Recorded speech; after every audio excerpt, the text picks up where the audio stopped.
I'm a tech guy who drives cars. My latest car is a Dodge Hornet RT plug-in hybrid. Let's go check it out.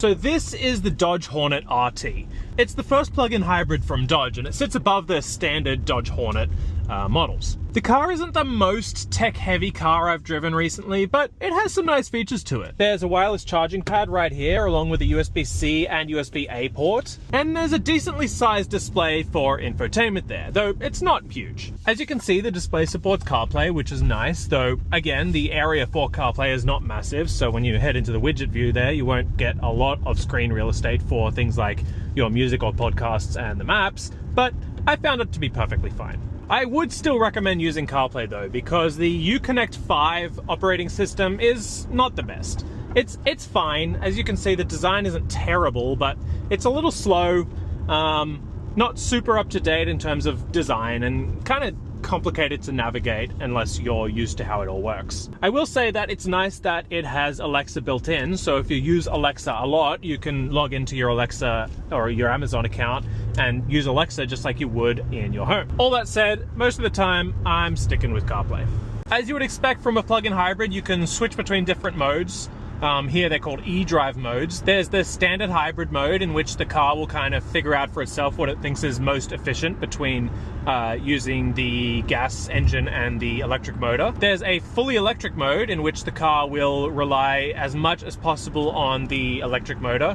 And there's the e-save mode, in which case the car will use the gas engine and charge the electric motor. There's actually a fourth mode in the car, which is kind of hidden given the fact that you can't access it in the e-drive modes button, and that's sport mode.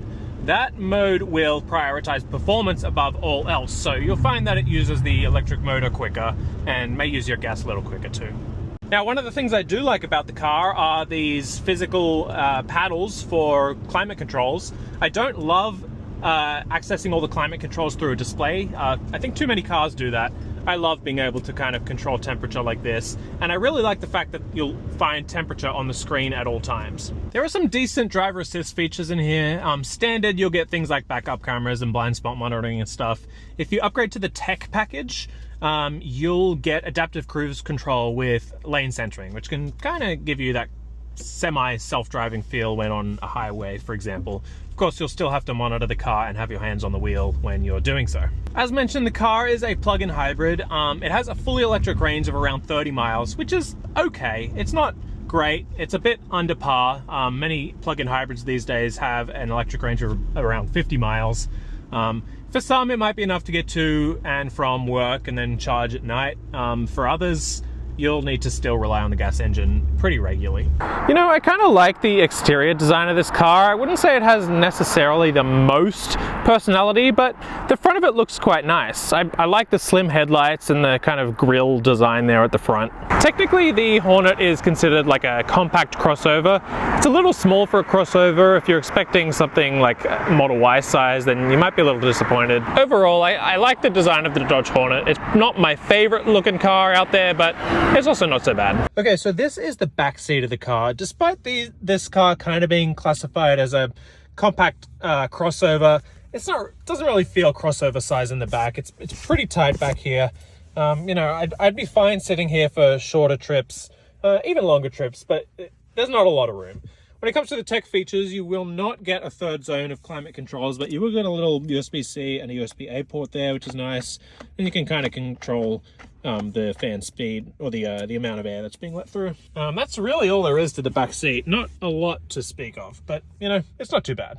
Overall, I've kind of liked driving this car. I don't think it's the most practical. It starts at around $42,000 for the plug-in hybrid model, though you can get the standard model for around $32,000 or so. You know, it's probably not for everyone. It's probably not for me, to be honest, but if you like the design and kind of like the idea of having a plug-in hybrid and don't mind that the electric motor can only get you around 30 miles, it might be a good option for you.